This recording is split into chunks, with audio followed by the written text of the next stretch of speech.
Hello അസ്സാം വലൈക്കും. നിങ്ങളുടെ രാവിലെ തന്നെ മാറ്റിക്കണമെന്ന് വെച്ചാൽ ഇന്ന് അജുവിൻ്റെ കല്യാണമാണ് കേട്ടോ. ഞാനും റിനുമോളും മാത്രമേ പോകണുള്ളൂ. ആഷിമോനും മനുവിനൊക്കെ വേറെ കല്യാണം ഉണ്ട് പറഞ്ഞു. ഉഷാണെങ്കിൽ ഡൽഹിയിലും. അങ്ങനെ ഞങ്ങൾ ഓട്ടോയ്ക്കാണ് പോകണേ. വീട്ടിൽ വണ്ടി ഉണ്ട്, പക്ഷേ എനിക്ക് വണ്ടി ഓടിക്കാൻ തരൂല. ലൈസൻസ് ഒക്കെ ഉണ്ടെങ്കിലും ഇവർക്കൊക്കെ പേടിയാണ്. അങ്ങനെ റോഡിൽ നിന്നതും ഒരു ഓട്ടോ കിട്ടിയിട്ടോ. അപ്പോൾ ലാസ്റ്റ് ഫൈനൽ ഇയർ ഞങ്ങൾ പരസ്പരം മുഖത്ത് ഇനിയിപ്പോൾ വേറെ കച്ചറയൊന്നും ഇല്ലല്ലോ എന്ന് ഒന്നുകൂടെ സെൽഫി എടുത്തിട്ടു.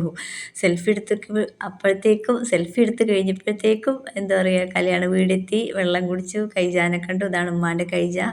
പിന്നെ ചെക്കൻ്റെ കൂടെ നിന്ന് ഫോട്ടോ എടുത്തു. അത് കഴിഞ്ഞ് ഒരു സെൽഫി എടുത്തു. ഇതാണ് അജു, ഇതാണ് കല്യാണ ചെക്കൻ, സ്നേഹിച്ചേട്ടി കണ്ടു.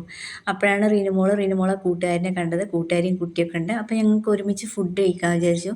അപ്പം തന്നെ ഞങ്ങളെ ഫുഡ് കഴിക്കാൻ വിളിച്ചിട്ടോ. ഫസ്റ്റ് ട്രിപ്പ്, അതായത് ആദ്യത്തെ പന്തി എന്നൊക്കെ പറയൂലേ, ഞങ്ങളായിരുന്നു ആദ്യത്തെ പന്തിയിൽ. അടിപൊളി ബീഫ് സുറുബേനിയും അത്ര പോരായിരുന്നു ചിക്കൻ ബിരിയാണി, എന്നാലും സൂപ്പറായിരുന്നു ബീഫ് സുറുബേനി കേട്ടോ. അങ്ങനെ ഇതാ കൂട്ടുകാരിയും അവളുടെ അമ്മയും കുട്ടിയും റിനുമോളും ഒക്കെ കൂടെ ഞങ്ങളെല്ലാവരും ഫുഡൊക്കെ കഴിച്ച് കൈയൊക്കെ കഴുകി കുട്ടികളുടെ പോലെ ജീരകമൊക്കെ വാരിയെടുത്ത് വീണ്ടും ഇവരുടെ കൂടെ ഒരു സെൽഫിയൊക്കെ എടുത്തിട്ടോ. എന്നിട്ട് ഇത് അപ്പോഴാണ് കുഞ്ഞാമാനെ കണ്ടത്. കുഞ്ഞാമാണ്ട് വർത്താനം പറഞ്ഞ് ഇതാണ് നതാലിയ, കുഞ്ഞാമ്മയുടെ മരുവൾ കേട്ടോ. അങ്ങനെ ഇതാ പിന്നെ കല്യാണ വീട്ടിലേക്കൊന്ന് എത്തി നോക്കുമ്പോഴെന്താ ചെറുതും അതിൻ്റെ കെട്ടിയവനൊക്കെ വർത്താനം പറയണ കാഴ്ച കാണുന്നത്. സന്തോഷം അങ്ങനെ കാണുമ്പോൾ കേട്ടോ.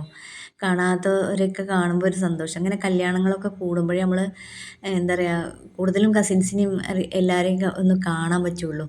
അങ്ങനെ ഇതാ ചെക്കൻ്റെ കൂട്ടുകാർ കേക്കൊക്കെ റെഡിയാക്കിയിട്ട് കേക്കൊക്കെ കട്ട് ചെയ്യാനുള്ള തിരക്കിലാണ്. പക്ഷേ ഞങ്ങൾ അതിനൊന്നും കാത്തു നിൽക്കുന്നില്ല. ഞാൻ കുഞ്ഞമ്മയോട് പോവുകയാണെന്നും പറഞ്ഞ് പോവാണ് കേട്ടോ. പോകുമ്പോഴാണ് സെക്കിയുടെ കൊണ്ടുപോനെയും കുട്ടികളെയും കണ്ടത്. എന്നാൽ പിന്നെ ഓരോ കൂടെ ഒരു ഫോട്ടോ കൂടി എടുത്തിട്ട് പോകാൻ വിചാരിച്ചു. അങ്ങനെ കുട്ടികളെയും പൊണ്ണുവിനെയൊക്കെ നിർത്തിയിട്ട് വീണ്ടും ഒരു സെൽഫി എടുത്തു, വീഡിയോ എടുത്തു. അപ്പോൾ ടാറ്റ ബൈ ബൈ പറഞ്ഞ് ഞങ്ങൾ പോയി.